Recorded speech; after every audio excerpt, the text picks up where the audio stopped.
Shalom, queridos, Deus abençoe a vida de vocês. Começando mais um projeto, estudo sobre a carta de Paulo, para Tito, né? É uma carta que ela possui aí somente 3 capítulos, então nós vamos ter três videozinhos essa semana aí para a gente poder avançar nos nossos estudos bíblicos, né?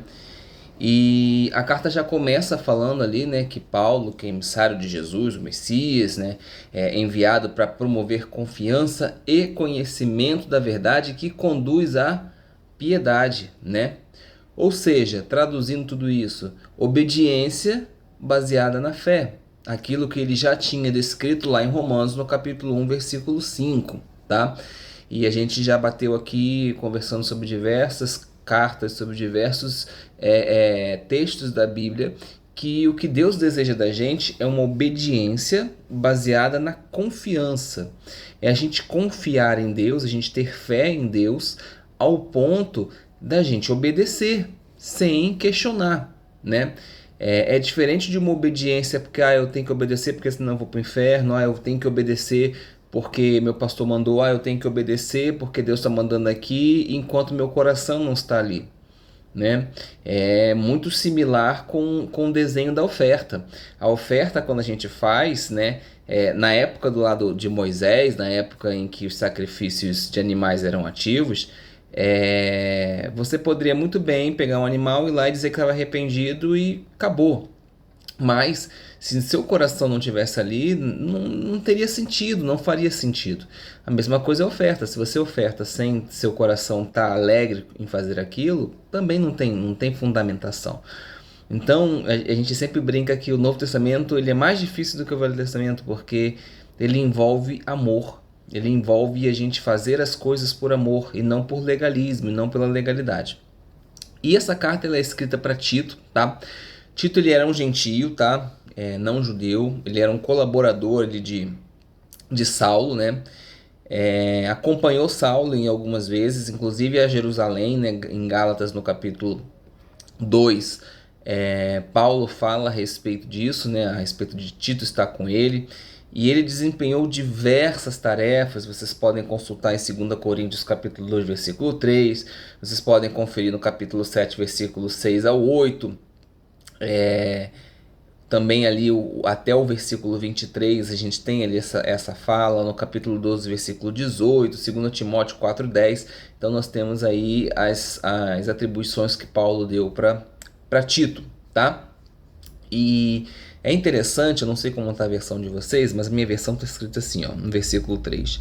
Mas tornou pública esta palavra no tempo designado, mediante a proclamação da qual foi incumbido por ordem de Deus, o nosso libertador. Então aqui Paulo está dando o crédito da nossa liberdade para Deus, certo? Mas quando nós vamos ali para o versículo 4, por exemplo, ele vai dizer assim, para Tito, um verdadeiro filho da fé partilhado, graça e shalom de Deus Pai e do Messias Yeshua, nosso libertador. Então, isso é uma das coisas que são muito aplicadas no Novo Testamento, é uma forma indireta, né, de expressar a porção divina de Jesus, né? Então, ele descreve Jesus ali com palavras que são específicas para Deus.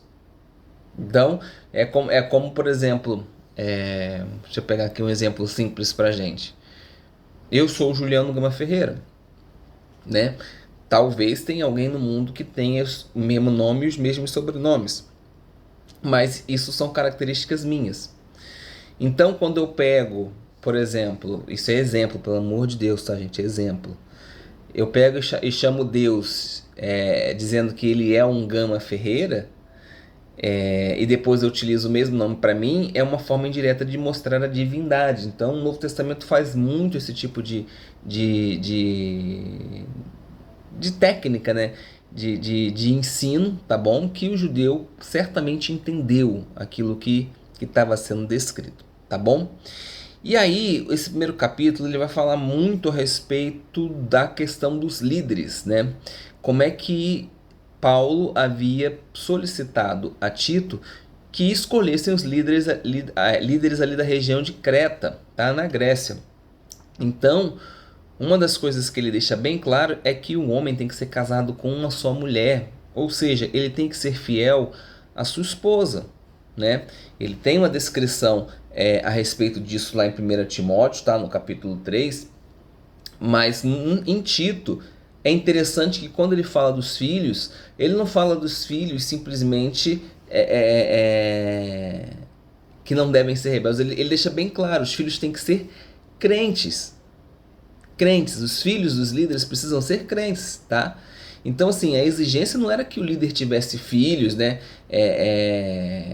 E que esses filhos deveriam ser crentes, não. Os filhos precisam ser crentes. Se você já tem filhos, seus filhos precisam confiar. Então, isso traz algo diferente da carta de Timóteo, né? Na carta de Timóteo, os filhos só deviam obedecer, né? E respeitar os seus pais. Aqui não, eles têm que ser crente. Eles precisam literalmente ter fé, né? Isso é um conceito interessante do meu ponto de vista, porque se você, na sua casa, com os seus filhos, não consegue fazer com que o evangelho seja pregado, a gente precisa ter um pezinho atrás em relação ao evangelizar outras pessoas, tá? Não significa que não possa acontecer, mas ele tem que ter um pezinho atrás, né? Ainda mais se seus filhos nasceram crianças dentro do evangelho, tá bom? Bom, e ele fala que os líderes precisariam ali pregar de acordo com a doutrina, tá? Então, assim, você não simplesmente tem que ficar transmitindo informação de uma cabeça para outra, né? O texto deixa bem claro que você tem que exortar e que você tem que encorajar, tá? Exortar é mostrar aonde está errado e encorajar para que vá pelo caminho correto, tá? Então, doutrina não é simplesmente eu fazer como nos dias de hoje, que você aprende na igreja, a doutrina é essa. Aí você vai perguntar, mas por que a doutrina é essa? Mas da onde você tirou isso? Não, meu pastor que falou. Não, não é isso que a gente quer de líderes. Nós queremos de líderes pessoas que são dispostas a ensinar a verdade, né? Que coloquem as situações diante dos seus liderados ao ponto de ser questionado. Um pastor precisa ser questionado. Mas pastor, por quê? Da onde você está tirando isso? Mas pastor, eu li em tal lugar assim, assim, assado. Mas pastor, eu ouvi alguém falando assim, assim, assado. Vamos sentar para a gente ver o que é realmente? Vamos tentar ver aqui o que está escrito nas Escrituras? Vamos convidar o Espírito Santo para nos trazer o discernimento para que a gente possa entender? Então, hoje em dia é muito comum os líderes quererem empurrar a garganta abaixo das pessoas, as doutrinas, e muitas delas foram inventadas por homens, né? Nós vamos ouvir falar sobre os mitos judaicos aqui nesse texto, mas dentro da igreja hoje existem os mitos. A igreja hoje é metade coisas que herdaram de Roma e não de Jerusalém. Coisas que herdaram do catolicismo, que muitas das vezes o evangélico tanto critica. A maior parte da doutrina hoje vem do catolicismo. E algumas doutrinas, como por exemplo a doutrina do arrebatamento secreto, não tem nem 200 anos, gente. Não tem nem 200 anos. Então tem muita coisa para ser discutida, né, de forma ordeira, decente, e o líder precisa instigar o seu aluno a questionar. Ele precisa estar apto a ser questionado, né? Isso é de extrema importância. Eu estou preocupado que eu botei uma carne lá no fogo. Eu acho que eu vou dar uma pausa rapidinho aqui no vídeo e eu já volto, que eu vou só desligar o fogo. E não quer dar pause. Prontinho, estou fazendo uma sopa, então a carne estava na panela de pressão. E como eu não sei quanto tempo vai durar o vídeo, poderia ultrapassar o limite, já tinha uns 20 minutos, então já estava pronto, quase pronto para eu poder tirar. Mas, seguindo nosso estudo, vai ser descrita aqui agora no texto, no versículo 10, a facção da circuncisão, tá? Facção da circuncisão. Gente, isso não é sinônimo tanto para nós judeus messiânicos como para judeus não messiânicos. Isso não é especificação de todo judeu, tá? A facção da circuncisão era um grupo que incluía tanto gentios quanto judeus. E a finalidade básica deles, né, era que os crentes não judeus se circuncidassem. A gente sabe que Paulo era extremamente redutível em oposição a eles, tá? Paulo era bem contrário a eles, tá? E a sua justificativa ela é simples, né? Uma vez circuncidado, você está literalmente anulando o evangelho, você está anulando aquilo que Jesus fez para você. O tema de Gálatas basicamente é sobre isso, né? Que todo mundo fala, Gálatas, Paulo estava falando mal da lei. Não. Leia o texto com atenção e você vai ver que Paulo estava falando a respeito da circuncisão. A lei da circuncisão, ela é mandamento perpétuo para o judeu, não para o gentio. Porque a circuncisão não salva ninguém. A circuncisão faz você entrar em uma aliança. Mas esta aliança não te garante salvação. Ela te garante que você faz parte do povo de Israel. Só que a Bíblia nos deixa bem claro lá em Efésios no capítulo 2 que nós agora, por Cristo Jesus, fomos aproximados da comunidade de Israel. Então a facção da circuncisão era judeus e não judeus, né? Que criam que havia necessidade daqueles novos crentes que estavam chegando, que eles deveriam se circuncidar. Então não é algo que é de todo judeu, tá? Pelo amor de Deus. E a gente via, pelo que o texto nos descreve, né, que esses falsos mestres que estavam andando ali na região, eles faziam exatamente tudo por ganância, tá? Só que interessante que quando a gente olha ali para a região ali de Creta, né, os cretenses, e a gente aborda pela história, eles eram conhecidos por sua avareza. Né? Eles eram avarentos, né? E eles tinham outras qualidades negativas, né? E aí Paulo vai citar, eu acho super fantástico quando isso acontece na Bíblia, porque isso mostra a historicidade da Bíblia, e eu particularmente creio que a análise da Bíblia precisa ser feita dentro da historicidade. A gente precisa, para evitar erros de anacronismo, tentar entender a carta como se tivesse escrito para a gente nos dias de hoje. Nós devemos entender a carta como foi escrita para os tempos deles, né? O que acontecia ali naquele tempo. E Paulo, ele vai citar um poeta, né? Ele vai dizer que o poeta de Creta, vamos pegar aqui o versículo certinho para dizer para vocês, ele diz assim, ó, um dos seus próprios profetas de Creta disse: os cretenses são sempre mentirosos, feras malignas, glutões e preguiçosos. Mas quem é esse poeta, né? Essa pessoa ali de Creta? O nome dele é Eupemínides de Knossos. Ele é do século 6 a.C., tá? Então, entre as declarações ali dele e também do povo ali de Creta, o que eles fizeram? Eles criaram ali um mito de que o túmulo de Zeus, que seria o deus máximo ali do panteão grego, né? O túmulo dele se localizava ali na ilha de Creta, né? Então, por conta disso, eles assumiram aí, né, entre outras pessoas, a reputação deles serem sempre mentirosos, tá? E aí a gente pode perguntar o seguinte: mas quando Paulo cita isso, será que ele está generalizando todo mundo? Será que ele está sendo preconceituoso? Será que todo mundo de Creta tinha este tipo de comportamento? Será que Paulo ali na intenção calorosa de expor os seus pensamentos, ele perdeu ali o controle? A gente sabe que Paulo tem outros episódios, Atos no capítulo 23, por exemplo, mostra Paulo perdendo ali o controle. Gálatas 5:12, a gente vê Paulo ali perdendo um pouco do controle, né? Mas eu acredito particularmente que não é a realidade, tá? Eu acredito que existem duas possibilidades básicas aí, tá? A primeira era de que aquilo era verdade, tá? Mas que Paulo estava usando aquilo para usar aquilo ali em favor do seu argumento, tá? Era pegar um ditado popular, né, e trazer o ditado popular para poder argumentar aquilo que estava acontecendo ali naquele momento, tá? Ou uma explicação aí menos politicamente correta, né? Seria de que todas essas qualidades aí da mentira, da glutonaria, essas demais qualidades negativas fossem de fato algo que era inerente da sociedade cretense, tá?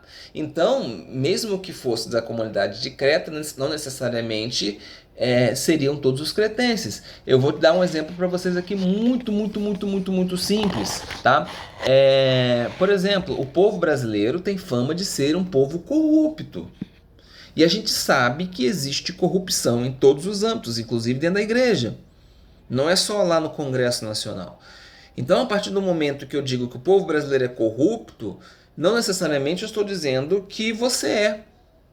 Entendeu? Existe no povo brasileiro pessoas honestíssimas. Eu até me atreveria a dizer que a maior parte da população brasileira é muito honesta, né? E que os erros de honestidade que muitas vezes acontecem são infelizmente culturais, tá? Eu vi uma vez, não sei se foi num podcast, não me lembro agora, uma pessoa falando que foi para a Alemanha, em algum lugar, e aí deixaram o carro no estacionamento e tinha uma placa, né? Fecha-se tal hora. E eles chegaram 5 minutos atrasados e o portão estava fechado. E aí, enquanto o casal de alemãos estava já verificando um Uber ou alguma coisa para poder eles irem embora, eles falaram, não, o portão está aberto aqui, é só a gente abrir aqui, pega, botar o carro, depois fecha o portão de novo. E o alemão falou, não, isso está errado. Então é uma coisa pequenininha que culturalmente a gente acaba fazendo. Então eu acredito mais nessa segunda possibilidade, tá bom?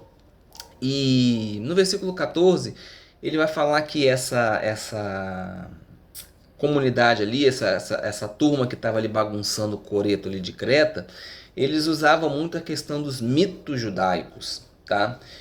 O que seriam esses mitos judaicos, tá? Basicamente, são muitos, tá? São muitos, mas um dos que são mais utilizados e que eram mais utilizados da época era a questão da hierarquia, ou melhor, da genealogia familiar.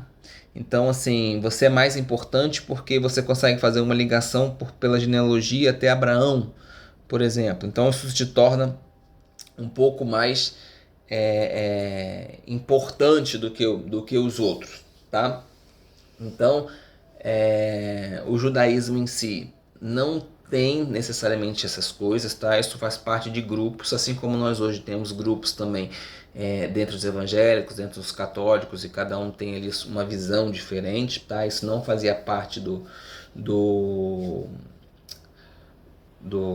toda a cultura judaica, e eles provavelmente também davam muita importância para festas, tá? Determinados tipos de festas e também de proibições que são comuns dentro da tradição judaica, não necessariamente da lei de Deus, tá? A gente sabe que existem festas bíblicas, as festas bíblicas são festas importantíssimas, tá?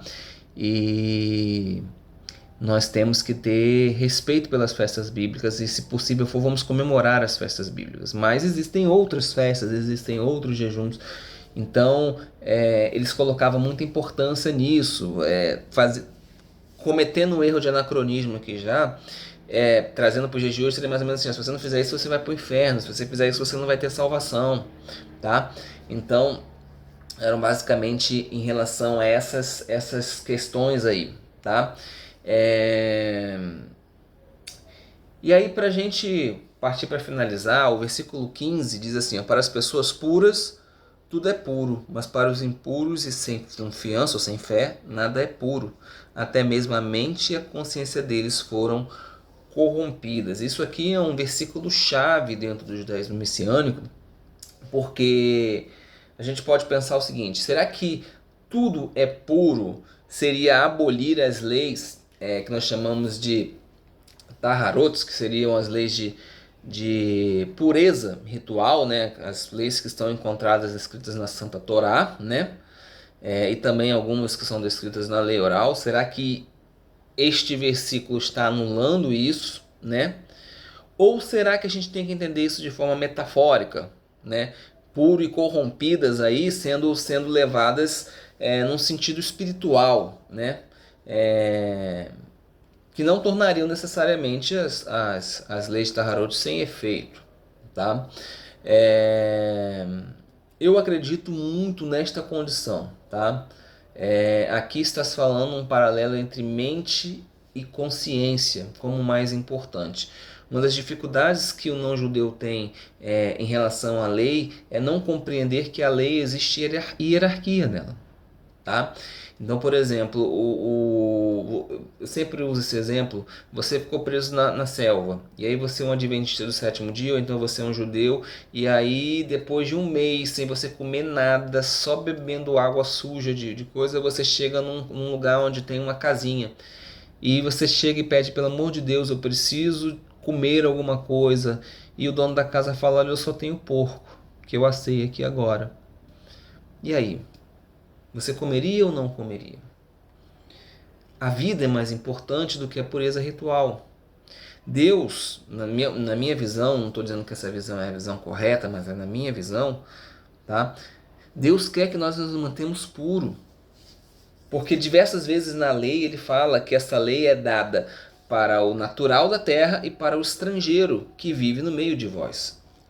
E hoje, segundo Efésios capítulo 2, que a gente já citou aqui, nós somos aproximados da comunidade de Israel. Então, nós podemos usar esta pureza ritual de certa forma. Eu creio muito nisso, tá? Mas a mente e a consciência, elas são muito mais importantes do que determinadas leis. Então, por exemplo, você não pode assassinar. Você não pode, mas se entrar alguém na sua igreja e apontar uma arma e começar a atirar, e você tiver com uma barra de ferro e você for na cabeça dele e der, você matou. Mas a vida das pessoas que estavam em volta é mais importante. Então a lei tem hierarquia. Nem todos os pecados têm o mesmo peso. Nem todos os pecados têm o mesmo peso. E muitas das vezes, quando você descumpre a lei, mas porque você está colocando um princípio mais importante acima, eu creio que Deus não considera aquilo como um pecado. Deus entende que você priorizou algo que para ele também é mais importante. Então a mente e a consciência aqui, quando ele descreve aqui, para as pessoas puras tudo é puro, mas para os impuros e sem fé nada é puro, até mesmo a mente e a consciência deles foram corrompidas, né? Está justamente em que eles começaram a colocar coisas menos importantes como mais importantes e coisas mais importantes como menos importantes, como os fariseus, por exemplo, que diziam que você deveria pegar a oferta que poderia ajudar o seu pai e sua mãe, que honrar pai e mãe é financeiramente, né? Não é só de cuidado, etc e tal, é financeiramente também. Aí você não precisa honrar porque você pode ofertar no templo. Isso é você pegar por conta de mandamento humano e priorizar coisas mais importantes como menos importantes, tá? E aí ele termina dizendo, eles afirmam conhecer a Deus, mas nos seus atos o negam, tá? E aí é interessante que o Dr. David Stern, ele traz um texto interessante que eu vou separar para ler para vocês aqui, que diz assim, ó: minha professora da sétima série, senhorita Upfold, imprimiu na memória de todos os alunos em sua aula o seguinte provérbio: o que você fala tão alto, o que você fala tão alto que eu não consigo ouvir o que você diz, né? Então ela colocou isso na cabeça dos seus alunos, tá? Então as pessoas que dizem que conhecem a Deus, né? Mas os seus atos mostram que elas não conhecem, elas são como essas pessoas. Não adianta você dizer nada, porque aquilo que você está gritando mais alto do que aquilo que você diz, tá? Então, é interessante que ele coloca que são detestáveis. É interessante que quando você vai ler lá, por exemplo, a lei sobre alimentação, Deus fala, não se faça detestável. Não se faça detestável comendo determinados tipos de situação, né? Então ele usa a mesma palavra aqui. Isso para mim, num pensamento mais judaico, é super interessante, né? E desobedientes, ou seja, o que adianta falar que ama a Deus, que faz isso, que faz aquilo outro, se você desobedece a Deus, né? A gente se torna hipócrita, né? E nós assim provamos, como diz o texto, que somos incapazes de qualquer boa obra. Tá? Então, Paulo aí está simplificando muito dos seus ensinamentos nas cartas. E eu espero que possa ter sido proveitoso para você. E eu espero que também você possa ser abençoado por Deus e possa ter um dia maravilhoso. E preste atenção, as minhas opiniões que eu expressei aqui não são mandamentos, entendeu? E devem ser seguidos porque eu falei que tem que ser seguidos, não, tá? Isso aí é o Espírito Santo que traz para você. Então, se você hoje, o Espírito Santo fala para você que você não deve comer determinado tipo de coisa, não coma. Você está fazendo isso por fé? Amém. É bem-vindo. Mas se você não tem fé nisso, então continue comendo. Coríntios fala bem sobre isso. Então, é o Espírito Santo que fala essas coisas no nosso coração. Não é a gente seguindo leis por seguir. É o Espírito Santo escrevendo isso no nosso coração, segundo aquilo que está escrito em Jeremias 31:31. Então, excelente sábado para você. Estou gravando esse vídeo no sábado. Excelente sábado para você. Que Deus te abençoe. Shalom.